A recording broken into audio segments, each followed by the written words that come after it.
오래전부터 이 주제에 대해서 좀 말씀을 드려야 되겠다 이런 생각을 하고 있었는데 지금까지 이렇게 기회가 별로 많지 않았습니다. 그래서 오늘은 하나님의 뜻이 무엇인가, 하나님의 뜻을 좀 바로 알아야 되겠다는 그런 차원에서 특별히 그리스도인이 말과 용어를 조금 좀 잘 사용하는 그런 사람이 되어야 되겠다 하는 그와 같은 그 생각을 가지고 이번 주하고 다음 주, 그 다음 주까지 하나님의 뜻을 어떻게 바로 이해하고 하나님의 뜻 가운데 살 수 있을까, 이 내용을 한번 좀 생각을 해보려고 이렇게 준비를 하게 됐습니다. 우리 그리스도인들이 쓰는 그와 같은 말 중에 가장 많이 쓰는 말이 은혜라고 하는 말이에요. 하나님 은혜다, 은혜. 이거 참 좋은 얘기입니다. 이거는 아무리 많이 써도 문제가 별로 없어요.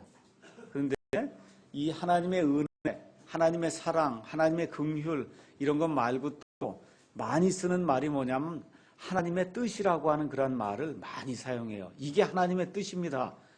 특히 목사가 이 강단에 서서 이렇게 하는 게 우리 하나님의 뜻입니다 하면 그러면 성도들이 꼼짝 못하고 다 따라와야 되거든요. 그렇죠? 네, 하나님의 뜻. 이게 무서운 말이에요. 이게 상당히 무서운 말인데 이게 너무나 잘못된 방향으로 많이 사용되다 보니까 오용이 되고 남용이 되는 그와 같은 경향이 있습니다. 도대체 어떤 확신으로 그렇게 담대하게 하나님의 뜻을 내세울 수 있을지 참 어떨 때는 신기한 그런 생각이 들기도 합니다. 말씀드렸듯이 목사님들이 이와 같은 말들을 많이 사용을 해요. 특별히 교회에서 무언가 자기의 것을 주장해서 이렇게 내세우려고 할 때는 이게 하나님의 뜻입니다 하면 꼼짝 못하는 거거든요. 그렇죠? 그래서 이 말 자체가 뭐라 그럴까, 이미 이렇게 너무나 많이 만연돼서 퍼져 있는 그런 상태에 있기 때문에 저도 그렇고 여러분도 그렇고 그게 원래 그 뜻은 아닌데 말을 하나님의 뜻이라고 이렇게 이야기하는 그런 경우가 상당히 많습니다. 그래서 이 내용을 우리가 좀 오늘 좀 살펴보면서 하나님의 뜻이 무엇이고 또 하나님의 뜻 가운데서 거하기 위해서는 우리가 어떻게 해야 될 것인가, 이거를 좀 정리하는 그런 시간을 좀 가져야 되겠다, 이런 생각을 좀 하게 됐습니다. 자, 특히 목사님들이 교회를 개척하거나 이렇게 할 때 이게 하나님의 뜻이라 그러고 교회를 개척을 해요. 하나님의 뜻입니다. 그리고 교회를 개척합니다. 근데 우리나라뿐만 아니라 전 세계에서 매년 수천 개 아니면 수만 개 개척교회들이 문을 닫거든요.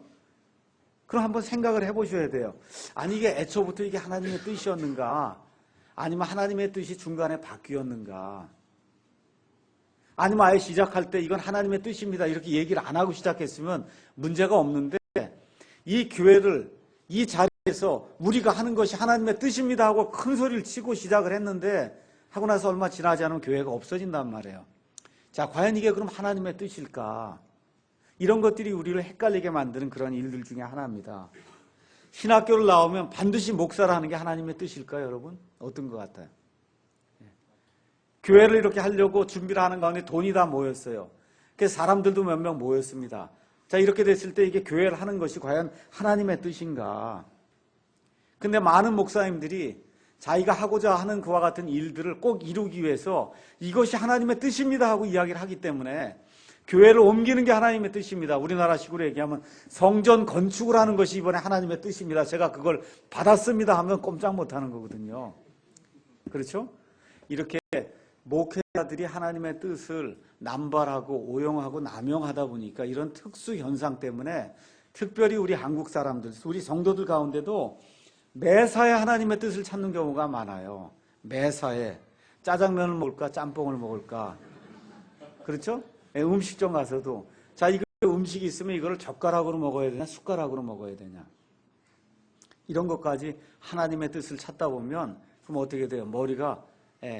머리가 복잡해지거든요. 그렇지 않습니까?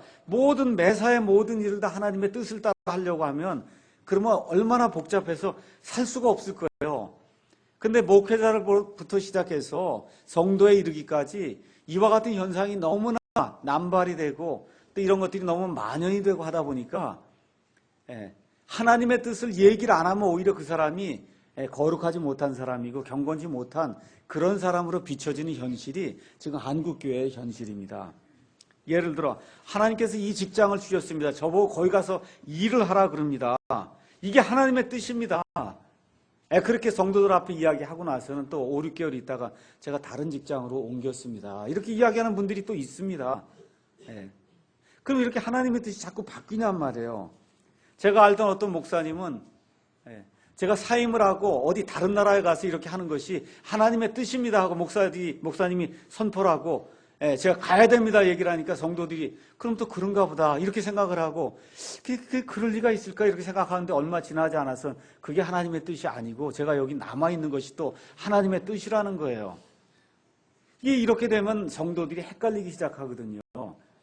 왜 말을 하나님의 뜻이라고 자꾸 얘기를 해놓고 하나님의 뜻이 이렇게 자꾸 왔다 갔다 변하냐 그 얘기죠. 이제 우리 교회도 어쩌면 교회를 이제 이전하려고 그럽니다. 근데 이제 목사인 제가 여러분 앞에 나서서 제가 기도했더니 저기로 가는 게 하나님의 뜻입니다 하고 여러분에게 이야기하면 여러분이 또 꼼짝 못하고 따라와야 되거든요. 근데 그렇게 이야기하는 것보다는 우리 교회 형편에 잘 맞는 저런 건물이 있어서 우리가 거기에 이전하려고 합니다. 이 말을 이렇게 이야기하면 그런 문제가 하나도 생기질 않습니다. 여러 가지 것들을 조사해보고 살펴보니까 거기에 합당한 장소가 있어서 우리 교회 지금 성도들이 늘어나고 있기 때문에 우리가 아무래도 그쪽으로 가는 것이 좋지 않겠습니까? 이렇게 이야기하면 그렇게 큰 문제가 생기질 않습니다. 그런데 기도했더니 이게 하나님의 뜻이다 하면 그러면 문제가 생기는 거예요. 거기로 옮겨갔다가 성도들이 많이 떨어져 나가고 교회가 안 되고 그러면 그게 하나님의 뜻이냔 말이에요. 그렇죠? 그러니까 말을 우리가 잘 구분을 해서 이렇게 사용을 해야지 그냥 뭐 할 때마다 이게 하나님의 뜻이라고 이야기하면 문제가 생긴다는 거죠. 어떤 형제가 자매하고 사귀는데 더 이상 사귈 수가 없어요.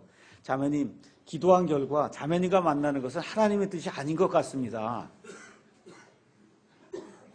얼마나 많아요. 그렇게 이야기한단 말이에요. 그렇게 이야기하지 말고 제 사정상 또 우리 가정의 모든 형편을 생각해보고 아니면 또 우리 부모님이 반대를 해서 자매님과는 더 이상 만날 수 없습니다. 이렇게 얘기하는 것이 좋지요. 기도했더니 이게 하나님의 뜻입니다 얘기하면 이게 아주 곤란해진단 말입니다. 또 우리가 늘 얘기하는 게 뭐예요?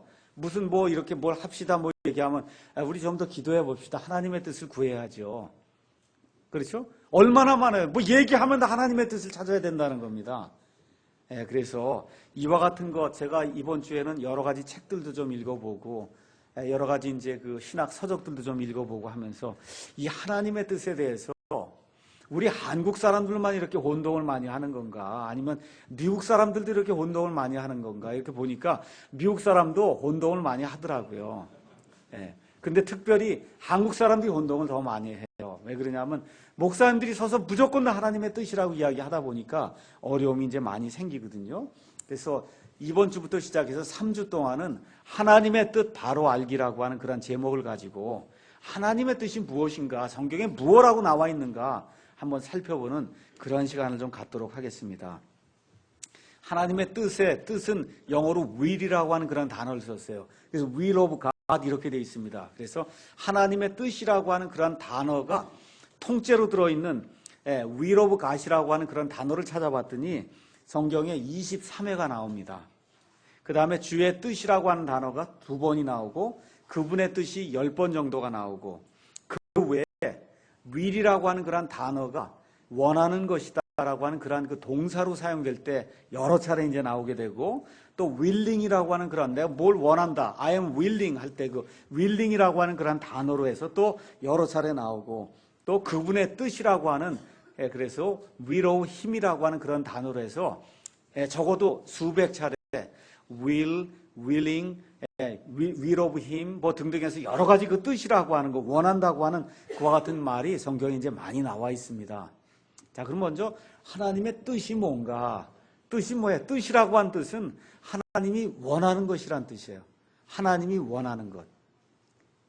이것이 하나님의 뜻입니다. 얘기하는 것은 이것이 하나님이 원하는 겁니다. 그렇게 얘기하는 겁니다. 제가 그래서 구체적으로 한 7, 8군데를 한번 찾아봤어요. 하나님의 뜻이라고 나와 있는 그 구절들을 한번 이렇게 찾아봤습니다. 뭐를 하나님의 뜻이라고 얘기하는가? 로마서 8장 27절에 가서 뭐 찾을 필요 없어요. 제가 이 설교문을 몽땅 다 올려놓고 그러니까 여러분 그냥 들으시고 있다가 성경을 한번 찾아서 같이 읽으십시오 할 때 그때만 찾아주시기 바랍니다. 로마서 8장 27절에 가서 보니까 성령님께서 하나님의 뜻대로 성도들을 위해서 중보 기도하신다. 이렇게 기록이 되어 있어요. 그러니까 하나님의 뜻은 완전 무결한 거예요. 성령님께서 하나님의 뜻대로 성도들을 위해서 기도하는 거예요. 자, 그 다음에 또 가서 보니까 고린도전서 1장 1절에 사도 바울이 하나님의 뜻에 따라 내가 사도가 되었다. 그렇게 얘기하는 거예요. 그러니까 사도 바울이 사도가 된 것은 하나님이 원하는 거였다는 거예요.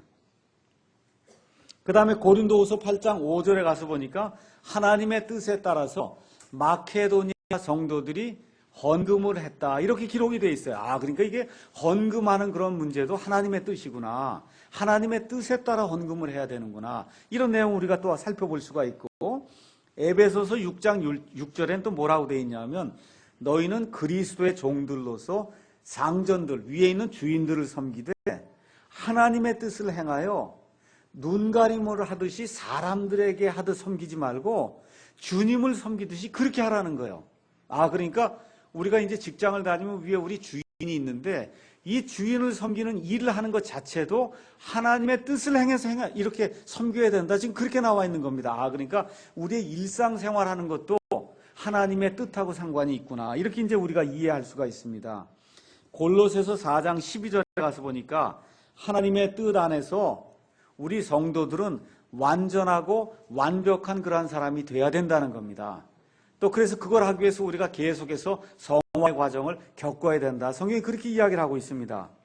또 데살로니가전서 4장 3절에 가서 보니까 우리가 이 세상에 살면서 거룩하게 구별된 것 같은 삶을 사는 것이 하나님의 뜻이라는 거예요.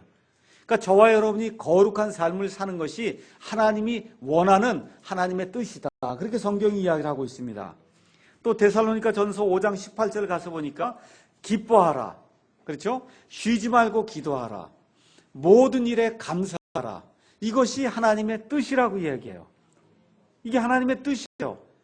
여러분 슬픈 일이 있거나 재정적으로 어려운 일이 있어도 여기 가서 보니까 기뻐하고 쉬지 말고 기도하고 그 다음에 모든 일에서 모든 일이에요.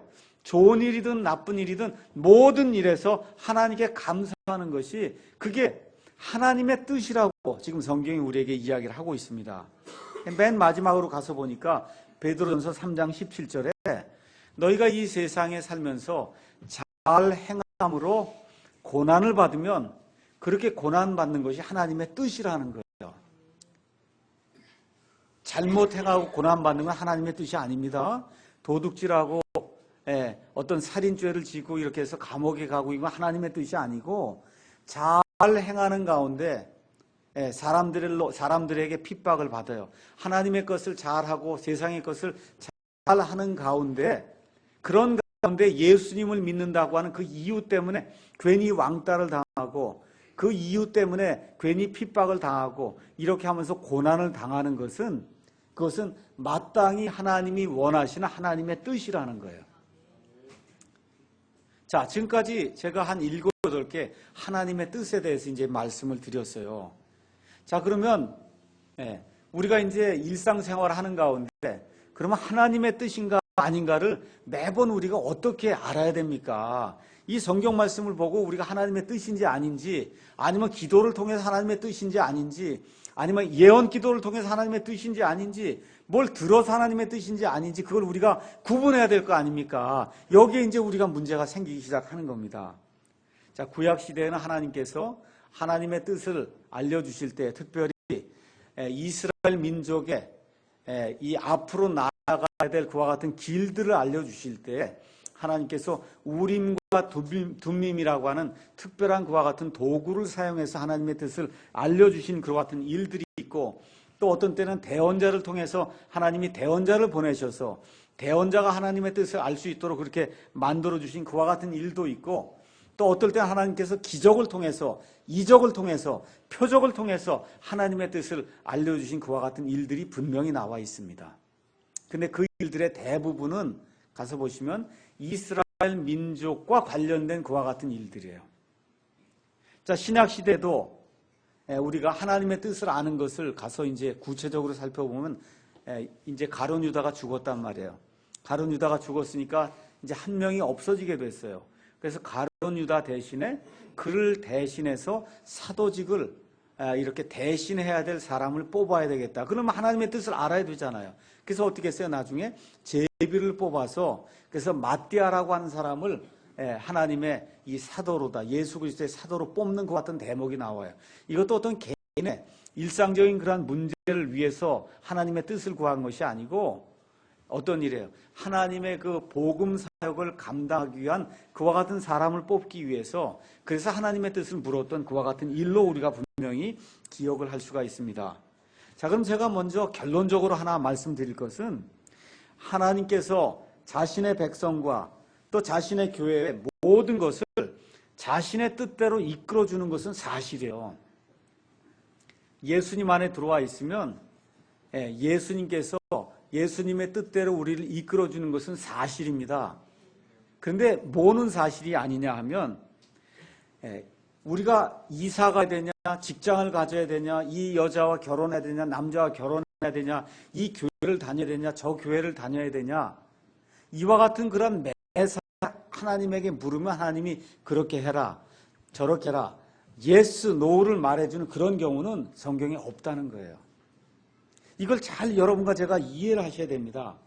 이거를 모든 문제를 당할 때마다 이 병원에 가야 됩니까? 저 병원에 가야 됩니까? 한의사에게 가야 됩니까? 양의사에게 가야 됩니까? 이런 모든 문제를 다 하나님이 양의사에게 가라, 한의사에게 가라 이렇게 직접 대답해 주기를 바라는 것은 그건 하나님을 믿지 않는 거다. 성경이 그렇게 이야기하는 거예요. 그건 불신에서 나오는 행위지 믿음의 행위가 아니라는 거예요. 저와 여러분이 그 내용을 잘 기억하셔야 돼요. 하나님은 우리 모두를 하나님의 뜻대로 이끌어 주세요. 그거 사실이에요. 근데 그 이끌어 주시는 것에 그걸 기반해 갖고 우리가 잘못 나아가서 우리가 행하는 한 걸음 한 걸음 발걸음 뛰는 모든 것을 다 하나님께 물어보고, 하나님이 그러면 이렇게 해라 저렇게 해라 이렇게 해라 저렇게 해라 하고 가르쳐 주실 것을 기대하면 그것은 하나님 원하는 것이 아니라는 겁니다.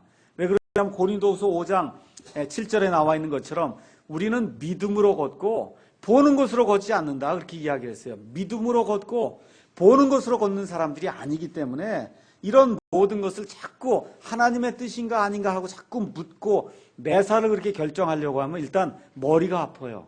일단 머리가 아픕니다. 매번 그런 일들을 그렇게 하려고 그러면 머리가 아프고 하나님 그렇게 우리를 만들지 않으셨습니다.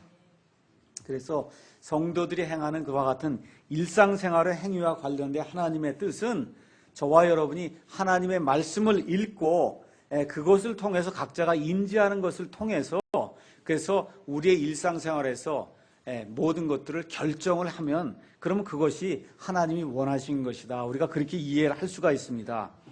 여러분이 이제 인천항이라든지 아니면 부산항이라든지 어떤 사람이 큰 배를 몰고 이렇게 들어오게 되면 그러면 그 배 선장이나 항해사가 그 인천이라고 하는 예를 들어 그 항구에까지 이제 접안을 시켜야 이거 물건을 내릴 거 아닙니까?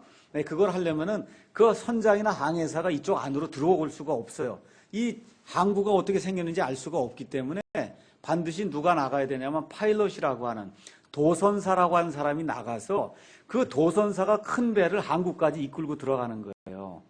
근데 이제 항구가 굉장히 복잡하고 또 항구가 좋지 않은 것과 같은 지형에 있게 되면 그러면 도선사가 정말 어떤 기준을 가지고 그러고선 이 배를 똑바로 해서 항구까지 이제 이끌고 가는 그와 같은 일을 해야 된다는 겁니다. 그런데 어떤 도선사의 그와 같은 그 고백에 의하면 자기는 이 배를 이렇게 이끌고 들어갈 때 한 가지 기준에 의해서 제가 그 배를 꼭 이끌고 들어갑니다. 어떻게 배를 똑바로 저 항구까지 이끌고 들어가느냐 하면 여기 배에 타서 저 앞을 내다보면 그러면 불빛이 3개가 있는데 그 불빛 3개가 나란히 쫙 놓여서 하나처럼 보이게 되면 그러면 그때 배를 타고 이렇게 데리고 들어가면 그럼 배가 부서지지 않고 항구까지 잘 닿아서 접안할 수 있도록 그렇게 만들 수 있다는 거예요. 마찬가지로 저와 여러분이 일상생활하는 가운데 하나님의 뜻이냐 아니냐 이런 것들을 우리가 알기 위해서는 3가지 것이 일치하는가 그것만 우리가 보면 돼요. 첫째, 하나님의 말씀을 여러분이 많이 읽는 가운데 하나님의 말씀과 이게 일치하는가 일단 한번 보셔야 되고, 그 다음에 2번째, 우리의 주변 환경하고 이게 맞냐 이거예요. 우리 주변 환경. 이 2번째 것이 맞아야 돼요. 그 다음에 이제 3번째, 우리 내부에 확신이 있어야 되는 거예요. 우리 내부의 확신. 이렇게 그래서 하나님의 말씀과 주변 환경과 그 다음에 내부의 확신이 이렇게 딱 일치가 되면 그럼 그쪽으로 가는 겁니다. 발걸음을 옮겨서 가는 거예요. 발걸음 옮겨서 가는 것 자체가 하나님의 뜻입니다. 예를 들어 우리가 교회를 옮기는 걸 우리가 정하지 않았어요. 자, 그런데 혹시라도 이 교회를 정하려고 그래요. 그러면 사람들이 많이 오면 그럼 어떻게 해요? 여기 사람들이 많이 오면 앉아서 예배를 드려야 되기 때문에 이것은 하나님의 말씀을 찾아볼 것도 없는 거예요. 이거는 맞습니까? 일단 그건 이미 넘어간 거예요. 이미 하나 된 거예요. 사람이 많이 와서 앉을 자리가 없어요. 그럼 그 하나님의 말씀을 읽어보고 이게 하나님의 뜻입니까? 아닙니까? 이거 얘기할 필요가 없잖아요. 그럼 뭐만 이제 따져보면 돼요. 나머지 두 개만 따져보면 되죠. 뭡니까? 하나는 주변 환경이 어떠냔 말이에요. 우리의 주변 환경이 어떤가를 우리 집사님들 비롯해서 여러 형제들이 의논하고 상의해보고 어떻게 해야 좋을까. 그 다음에 뭐가 있어요? 내부 확신. 우리 가운데 내부의 확신이. 그래서 이 세 가지가 이렇게 다 일치가 될 때는 교회를 이전할 것이고 그 일치가 안 되면은 이전 안 할 거예요. 그렇죠? 근데 이런 걸 놓고 옮기는 것은 하나님의 뜻이고 옮기지 않는 건 하나님의 뜻이 아닙니다. 이렇게 얘기하고 이렇게 강하게 밀고 나가고 하다 보면 그러면 실족하는 사람이 생기고 하나님이 그런 걸 원치 않는다는 겁니다. 그래서 오늘은 앞으로 2주 동안 또 이제 설교를 할 텐데 제가 여러분에게 좀 묻고 싶어요. 하나는 매사에 여러분 하나님의 뜻을 알길 원하십니까? 매사에 이사 가는 거, 밥 먹을 때 김치 먼저 먹을까, 불고기 먼저 먹을까, 이런 모든 거를 이런 거를 여러분 묻는 그런 그리스도인이 되고 싶습니까? 그거 이제 안 되면 내 힘으로 안 되면 어떻게 하는 거예요? 찾아가는 거예요, 이제. 내 힘으로 안 되니까 이제 꿈도 보려고 그러고 예언도 좀 받아보려고 그러고 그렇죠? 기도도 좀 받아보려고 그러고 이게 이렇게 나가는 거예요. 한국 교회가 그렇게 돼 있어요. 모든 일을 하나님이 예스 하면 내가 하고 노 하면 안 하겠다는 이런 심정으로 여러분 살기를 원하냐 그 얘기예요. 저는 이렇게 살기를 원치 않습니다. 어떻게 살기를 원하느냐 하면 제가 하는 모든 일이 하나님의 뜻 안에서 이루어지는 그런 삶을 살고 싶어요. 그걸 한 큐에 끝낸다고 얘기하는 거예요. 한 큐에. 여러분 뭐 할 때마다 이게 하나님의 뜻이냐 아니냐를 물으면 복잡하고 머리가 무거워져서 살 수가 없어요. 그게 아니라 우리가 하나님의 뜻 안에 싹 들어오면 그럼 어떤 일이 생겨요? 우리가 행하는 건 모든 게 하나님의 뜻입니다.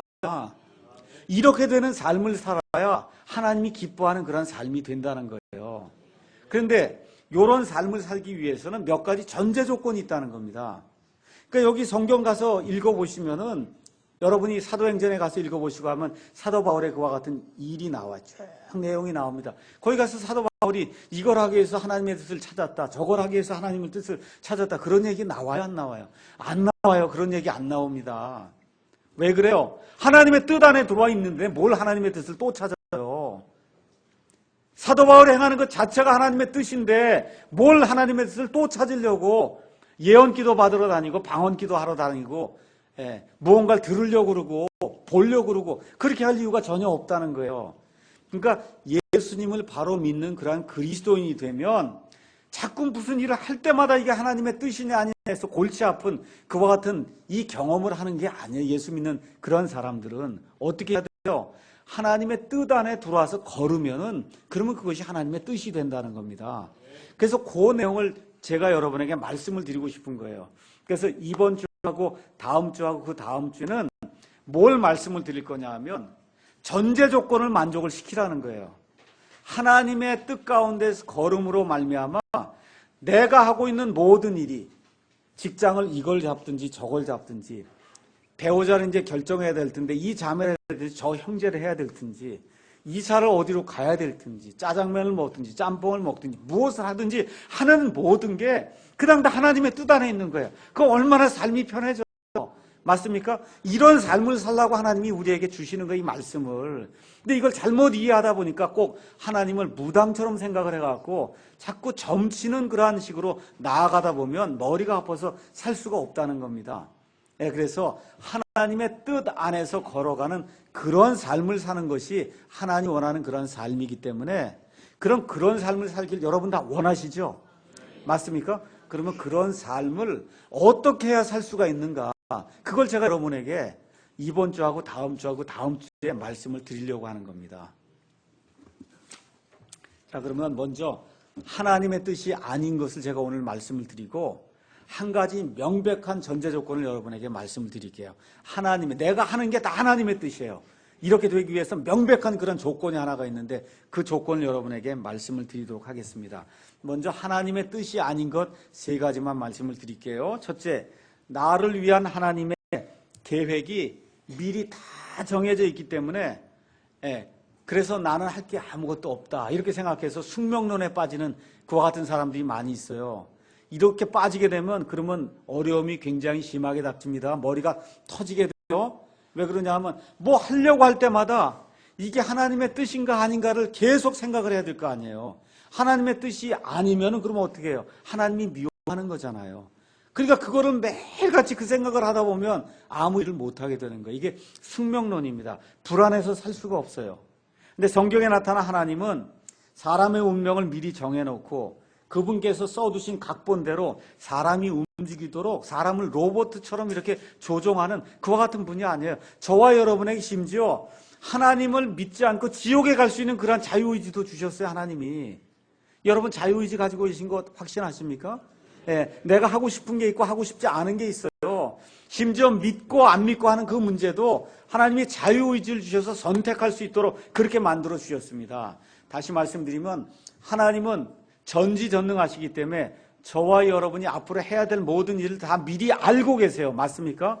그걸 예지라고 합니다. 알고 계신다고 해서 하나님이 모든 우리의 삶을 조종하는 건 아니라는 거예요. 이걸 잘 이해하셔야 됩니다. 하나님이 다 알고 계세요.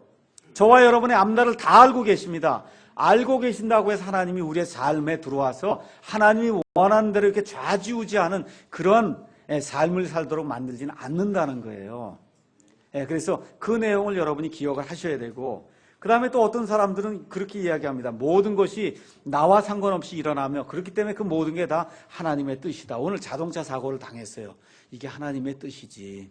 그렇죠? 잘못은 누가 했어요? 내가 했는데. 그래서 내가 해고는 뭐라고? 이게 하나님의 뜻이라는 거예요. 그렇죠? 오늘 학교에 늦게 일어나서 지각했어요. 이것도 하나님의 뜻이에요. 이렇게 나가면 곤란하다는 겁니다. 그 다음에 건강관리를 소홀히 해서 암에 걸렸어요. 이것도 하나님의 뜻이지. 건강관리는 누가 해야 돼요? 내가 해야 될 거를, 그 모든 거를 다 자기가 안 해놓고는 그거를 하나님께로 미루고 하나님의 뜻이라고 하면 그런 하나님의 뜻은 없다는 겁니다.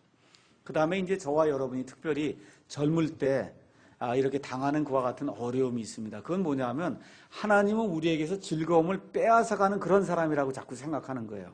예를 들어 한 운동선수가 있어요. 미식축구하는 그런 선수가 있다고 생각해봐요. 미식축구 선수는 체격이 이렇게 큽니다. 그런데 이 사람이 와서 뭐라고 고백을 하냐면 하나님은 내게서 모든 즐거움을 빼앗아버리는 그와 같은 분입니다. 그게 하나님의 뜻이기 때문에 저는 하나님을 믿을 수가 없습니다. 이 얘기는 무슨 얘기냐면 나는 운동을 좋아하는데 하나님이 그냥 다리를 부러뜨려 갖고 나보고 바이올린 켜서 하나님을 기쁘게 하는 그런 사람으로 만들 거다. 이렇게 얘기하는 거예요. 그러니까 많은 사람들이 하나님의 뜻을 추구한다고 얘기하면 하나님은 기쁨을 빼앗아가는 그런 존재구나. 이렇게 생각을 한다는 거예요. 그거 하나님의 뜻이 아닙니다. 다시 한번 제가 말씀드릴게요. 하나님의 뜻은 여러분이 가장 최상의 것으로 하나님이 여러분의 가장 최선의 것, 최상의 것을 주기 원하세요. 그게 하나님의 뜻입니다. 빼앗아가는 게 아니라 여러분에게 여러분의 인격과 여러분이 가지고 있는 어떤 재능과 여러분이 처한 그런 상황에서 하나님은 여러분에게 최선의 것을 주기 원하는 분이에요. 근데 그 생각을 바꿔갖고 자꾸만 하나님의 뜻을 추구하면은 그러면 하나님이 내게서 무엇을 뺏어가겠구나 이렇게 생각하면 그게 잘못이라는 겁니다. 그래서 하나님의 뜻은 그런 것은 절대 하나님의 뜻이 아니다. 자, 그러면 여러분이 아까 뭐라고 대답하셨냐 하면 저는 하나님의 뜻 가운데서 살아가면서 모든 일을 행할 때 내가 행하는 모든 것이 다 하나님의 뜻이 되기를 원합니다. 그렇게 여러분이 말씀해 주셨어요. 그럼 그걸 하기 위해서는 성경에 4-5가지의 전제 조건을 만족을 시키면은 그러면 그렇게 된다는 겁니다. 그래서 오늘 첫 번째, 이 세상에서 가장 명백한 전제 조건, 하나님의 뜻을 행하기 위해서 가장 명백한 전제 조건을 여러분에게 먼저 말씀을 드리도록 하겠습니다. 그래서 이제부터는 하나님의 뜻이 무엇이든지 신경을 안 쓰고 사셔도 되는 거야. 알겠죠? 이거 할 때마다 이게 하나님의 뜻이냐 아니냐 이런 것 때문에 고민하고 고통받고 기도해야 된다 그러고, 그렇죠? 물론 하나님의 인도와 하나님의 도우심을 얻기 위해서 기도하는 것은 맞아요. 근데 자꾸 하나님의 뜻을 구한다고 그렇게 기도하지 말라는 거예요. 여기에. 그래서 이제 저와 여러분이 더 이상 그런 것에 신경 쓰지 않고 예수님 안에서 자유와 평강과 기쁨을 누릴 수 있는 그런 방법을 여러분에게 이제 말씀을 드리려고 합니다. 거기에 대여섯 가지 전제 조건인데 오늘 한 가지만 말씀드릴 거예요. 이렇게 하면 분명히 하나님의 뜻이에요. 이건 분명히 하나님의 뜻입니다. 자, 오늘 우리가 베드로후서 말씀을 읽었습니다. 베드로후서 3장 1절부터 9절에 있는 이런 말씀을 읽었는데, 이 베드로후서에 가서 보시면은 베드로가 이제 죽기 전에 마지막 유언과 같이 베드로후서의 말씀을 우리에게 이제 주시는 겁니다. 마지막 유언과 같이 주시는 거예요. 그러니까 베드로가 앞날을 이렇게 내다 보니까 이제 자기가 죽게 되면 교회 안에 많은 문제가 생기겠구나 하는 걸 이제 알게 됐습니다. 여러분 구약 성경을 읽어보시면 알겠지만 구약 시대의 가장 큰 문제가 뭡니까? 거짓 대언자들이 횡행했다는 거예요. 하나님에게서 말씀을 받지 않고도 갑자기 나타나서는 하나님께서 이렇게 말씀하신다 하고 백성에게 선포를 하게 되니까 그 백성이 하나님이 그렇게 얘기한다니까 어떻게 해요? 따라갈 수밖에 없는 이와 같은 일들이 이제 생겨서 그 거짓 대언자들 때문에 나라가 망하게 됐거든요. 여기 2장에 가서 보면 2장 1절에 이렇게 기록이 되어 있습니다. 그러나 백성 가운데 거짓 대언자들이 있었던 것 같이 너희 가운데도 거짓 교사들이 있으리니. 자, 내가 죽은 다음에 지금까지 내가 교회 장로로 교회 지도자로 이 교회를 이끌고 오면서 거짓 교사들이 나타나면 그걸 다 치워버렸다는 거예요. 근데 내가 죽을 때가 이제 가까이 왔다. 13절에 가서 보세요. 1장 13절. 참으로 내가 이 장막에 있는 동안에 너희가 기억하게 하여 너희를 일깨우는 것이 합당한 줄로 생각한다. 14절에 왜 그러냐? 이는 우리 주 예수 그리스도께서 내게 보여주신 것 같이 내가 머지않아 반드시 나의 이 장막을 벗어야 할 줄 알기 때문에 내가 죽을 날이 가까이 온다는 거예요. 내가 이제 죽게 되면은 거짓 교사들이 나타난다는 겁니다. 근데 이 거짓 교사들이 어떤 일들을 하느냐 하면 이단 교리를 가져온다는 거예요. 2장 1절 중간에 보니까 그들은 정죄받을 이단 교리들을 몰래 들여와 어떻게 하느냐? 자기들을 사신 예수님이 핏값으로 우리들을 사주셨는데 자기들을 사신 주님을 부인하기까지 하고 그 결과 자기들 위해 신속한 파멸을 가져온다는 겁니다. 이렇게 하다 보니까 2절에 많은 사람들이 그들의 악독한 길들을 따를 것인즉 그들로 인해 진리의 길이 비방을 받을 것이요. 3절에 또 어떻게 되어 있냐면 그들이 탐욕으로 말미암아 거짓된 말들을 가지고 너희를 상품 취급하리니 그들에 대한 심판은 오래되어 이제 지체하지 아니한다. 여러분 안상원 증인회라든지 신천지라든지 이거 왜 이렇게 나타나는 거예요? 성도들을 상품 취급하기 위해서 나타나는 거예요. 성도들의 진을 뺏어 먹는 겁니다. 양들의 피를 뺏어 먹는 거예요. 이와 같은 자들이 나타난다고 지금 이야기를 하고 있습니다. 그러면서 베드로후서 2장 17절에 가서 보니까 뭐라고 되어 있냐면 이와 같은 사람들은 물 없는 샘이다. 샘이 있는 것 같아서 멀리서 샘을 찾아서 가봤더니 물이 없어요. 지금 이 사람들이 그런 존재라는 거예요. 그 다음에 또 22절에 가서 보니까 이런 사람들은 개가 있는데 개가 토했어요. 토하고 나서 그 토한 대로 또 돌아가서 그 토한 걸 또 먹는다는 겁니다. 이런 사람들이 그런 개 같은 존재다 이렇게 이야기하고 돼지가 있는데 돼지를 깨끗하게 씻어놨어요. 씻어놔봐야 소용이 없다는 거예요. 또 진창에 가서 또 뒹군다는 거예요. 이렇게 개나 돼지와 같이 또 물 없는 샘과 같이 사람들에게 소망을 주지 못하는 그런 자들이 너희 가운데 일어난다는 겁니다. 근데 일어난 이 사람들이 하는 말이 뭐냐? 특별히 이 말세지마를 사는 이때 이런 사람들이 일어나서 하는 얘기가 뭐냐 하면 베드로전후서 3장 3절 4절에 나오는 말씀이에요. 먼저 이것을 알라. 곧 마지막 날들에 비웃는 자들이 와서 자기들의 정욕을 따라 걸으며 이르되 예수님께서 오신다는 약속이 어디 있냐? 그분이 다시 오신다는 약속이 도대체 어디 있냐?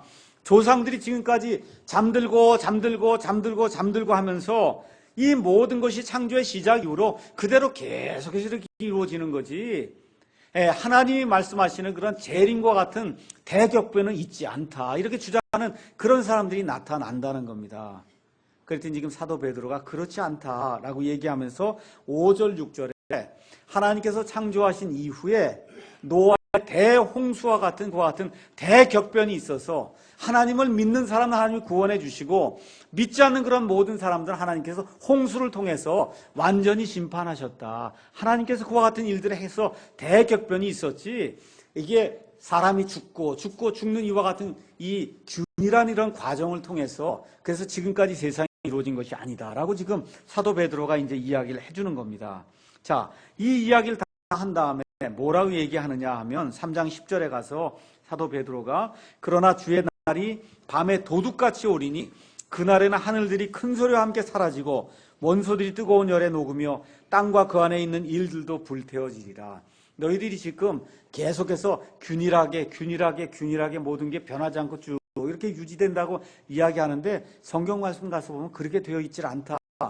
주의 날이 임하게 되면 하늘들이 불타게 되고 원소가 다 녹는 그와 같은 일들이 생겨서 하나님 앞에서 사람들이 심판받는 그와 같은 일이 분명히 있다. 사도 베드로가 그 이야기를 말씀해 주고 나서 그럼 왜 지금까지 하나님이 이와 같은 심판을 하지 않느냐 3장 9절 말씀을 다 같이 읽도록 하겠습니다. 3장 9절 읽겠습니다. 주께서는 자신의 약속에 대해 어떤 사람들이 더디다고 생각하는 것 같이 더디지 아니하시며 오직 우리를 향하여 오래 참으사 아무도 멸망하지 아니하고 모두 회개에 이르기를 원하시니라. 저와 여러분을 위해서 향해서 하나님이 오래 참으신다는 거예요. 왜 그러냐면 아무도 멸망하지 않고 모두 구원에 이르는 것이 뭐예요? 하나님의 뜻이기 때문에 그렇다는 겁니다. 그래서 첫째 전제 조건, 하나님의 뜻 안에서 걷기 위해서는 첫째 전제 조건이 뭐예요? 구원받아야 된다는 거예요. 일단 구원받아야 그 다음에 하나님의 뜻 운운할 수 있지, 구원받지 않은 사람은 하나님의 뜻 밖에 있는 겁니다. 그래서 지금 여기 나와 있는 그 말씀이 뭐예요? 우리를 향하여 오래 참으사 아무도 멸망하지 아니하고 모두 회개에 이르기를 원하는 것이 하나님의 뜻이다. 명백한 하나님의 뜻이다. 성경이 지금 그렇게 이야기를 하는 겁니다. 디모데전서 2장 4절에는 우리 하나님은 모든 사람이 구원을 받고 진리를 아는 것에 이르기를 원하신다 그렇게 기록이 돼 있어요. 모든 사람이 구원을 받고, 잘 들으셔야 돼요.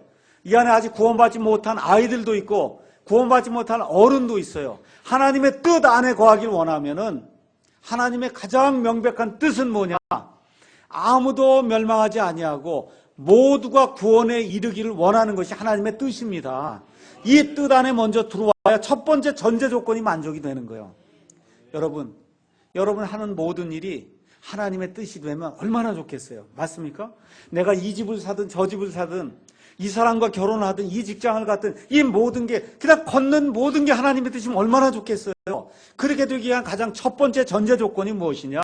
저와 여러분이 구원을 받아야 된다 그 얘기입니다.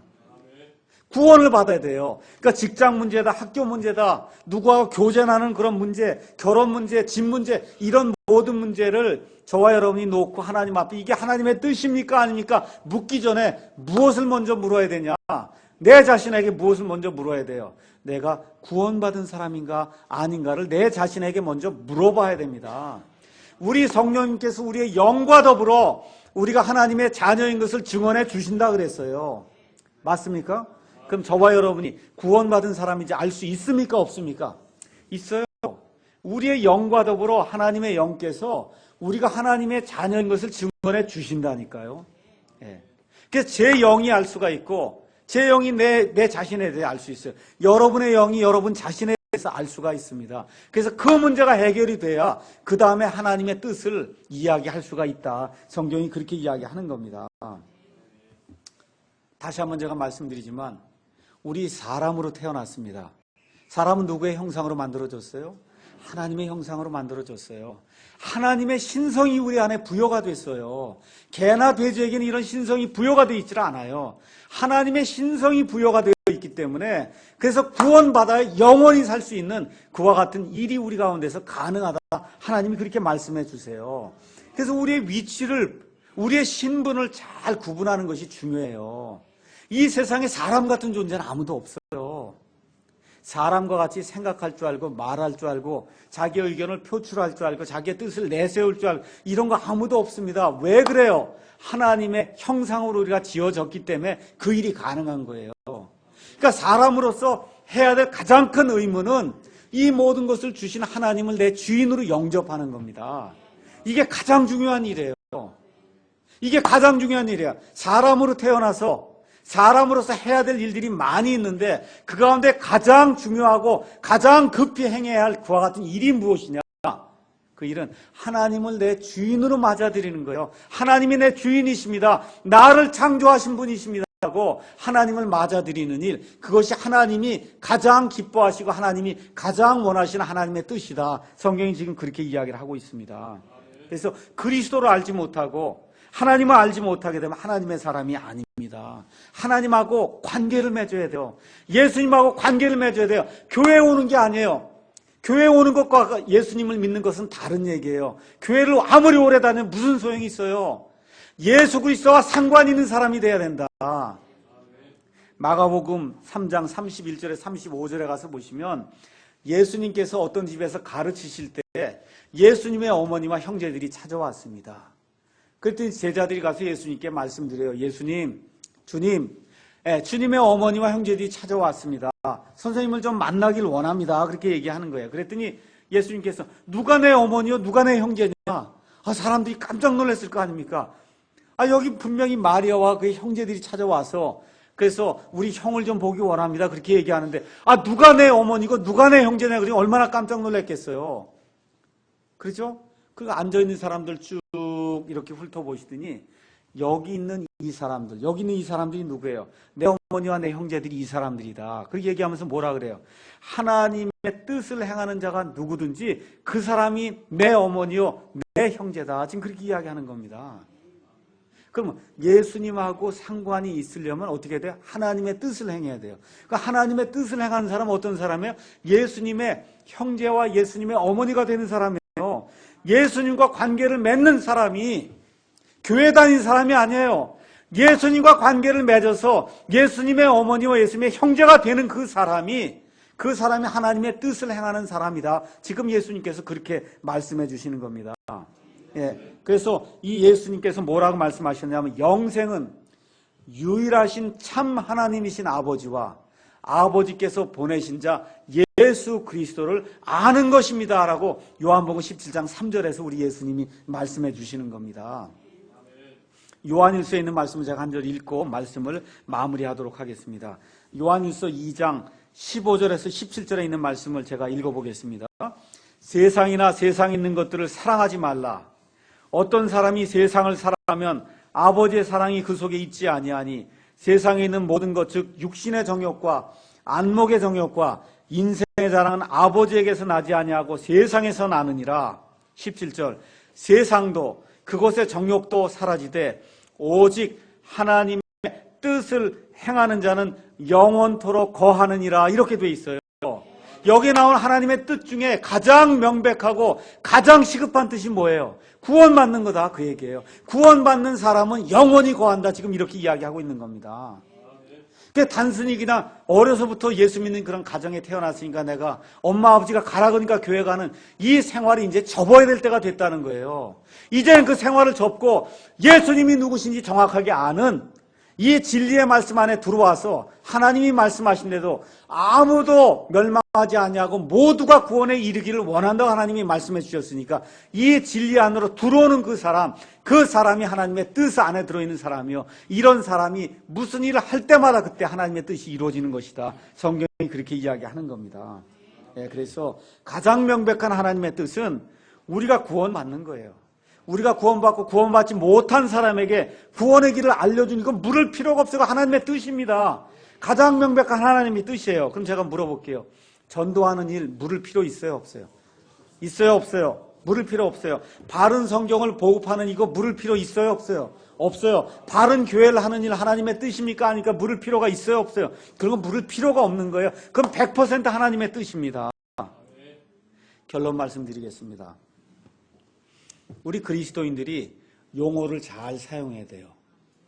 뭐 할 때마다 하나님의 뜻을 구해야 되겠다 이러지 마시고 용어를 이제부터 뭐라고 하시면 좋으냐. 하나님의 인도하심과 하나님의 도우심을 구하자. 이해하시겠죠? 자꾸 뜻을 구하자 그러면 어려워지는 거예요. 그렇게 구하면 안 돼. 그건 점치는 사람들이 하는 얘기예요. 어떻게 해요? 하나님의 도우심과 하나님의 인도하심을 구하자. 이렇게 용어를 바꾸자는 겁니다. 하나님의 인도하심과 하나님의 도우심을 구하자. 이렇게 돼서 매사에 우리가 하는 조그만 이런 일들까지 다 하나님이 예스 노우로 해주는 것을 기다리는 것은 그건 불신의 행위지 하나님 믿는 사람이 행하는 그와 같은 일이 아니에요. 그런 건 성경에 기록되어 있지 않습니다. 꿈이나 환상이나 예언, 무슨 예언 기도하는 거 이런 거 의지하지 말아야 됩니다. 그건 불신에서 나오는 불신의 행위예요. 자, 그래서 제가 오늘 말씀드린 것은 여러분과 제가 하는 모든 일이 하나님이 되시면 얼마나 좋겠어요. 맞죠? 그럼 그걸 하기 위해선 몇 가지 전제 조건이 있다 제가 말씀드리고 그 중에 제일 첫 번째 전제 조건이 뭐라 그랬어요? 저와 여러분이 구원받는 거라 그랬습니다. 하나님의 뜻에 가장 첫 번째 나오는 첫 걸음은 뭐냐? 구원받는 거예요. 옆에 있는 사람들이 구원의 길을 가르쳐주는 그게 하나님의 뜻입니다. 오늘 여기 앉아있는 분 가운데 아직 구원받지 못한 그런 분이 있으면 아니면 구원에 확신이 없는 그런 분이 있으면 오늘 결심하셔야 돼요. 나중으로 자꾸 미루지 마세요. 오늘 결심하셔야 돼요. 예수님을 믿는 일 자체가 어려운 일이 아닙니다. 오늘 결심하고 예수님을 받아들여야 되는 겁니다. 듣고 깨달아 알아야 되는 거예요. 이걸 알지 못하면 개나 돼지와 같다. 하나님이 그렇게 말씀해 주시는 겁니다. 그래서 우리 예수님께서 십자가에 달려서 죽으신 거가 하나님의 뜻입니다. 왜 그래요? 저와 여러분을 구원하시기 위해서 하나님이 그와 같은 일들을 이미 원하셔서 그 일을 집행을 하셨어요. 이제 예수님의 재림의 날이 가까이 오고 있습니다. 가장 큰 소망이 뭐라고 했어요? 휴거받는 거라고 했어요. 누구만 휴거받을 수 있어요? 예수님 안에서 구원받은 사람만 휴거받을 수 있어요. 그게 하나님의 뜻입니다. 휴거받는 게 하나님의 뜻이에요. 여러분 얼마나 좋겠어 한번 생각해 보세요. 아픔이 없이 우리 몸이 호련히 변화가 돼서 예수님과 함께 즉시 하늘나라에 있다. 그거보다 더 좋은 게 어디 있겠어요, 여러분? 맞습니까? 근데 그게 뭐예요? 하나님의 뜻이에요.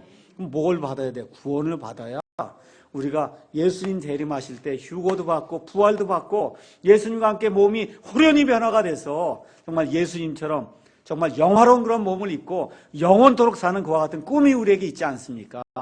그래서 오늘 하나님의 뜻 바로 알기 첫째는 저와 여러분이 구원받는 것이다. 이 생각을 깊이 하시고 예배 끝난 이후에 저에게 찾아오셔도 되고 일주일 동안 성경 말씀을 읽으셔도 되고 고민을 좀 하세요. 구원받지 못한 그런 분은 고민을 좀 해야 됩니다. 고민하고 다음 주에 받아도 되고 구원은 빨리 받는 것이 좋은 거예요. 교회는 천천히 선정해도 됩니다. 침례는 천천히 받아도 돼요. 구원은 빨리 받아야 돼요. 왜 그래요? 언제 죽을지 아무도 알지 못하기 때문에 그렇습니다. 그래서 이 내용을 기억하시고 앞으로 우리가 행할 때 우리 행하는 모든 것이 하나님 뜻 가운데 이루어질 줄로 믿습니다. 기도하겠습니다.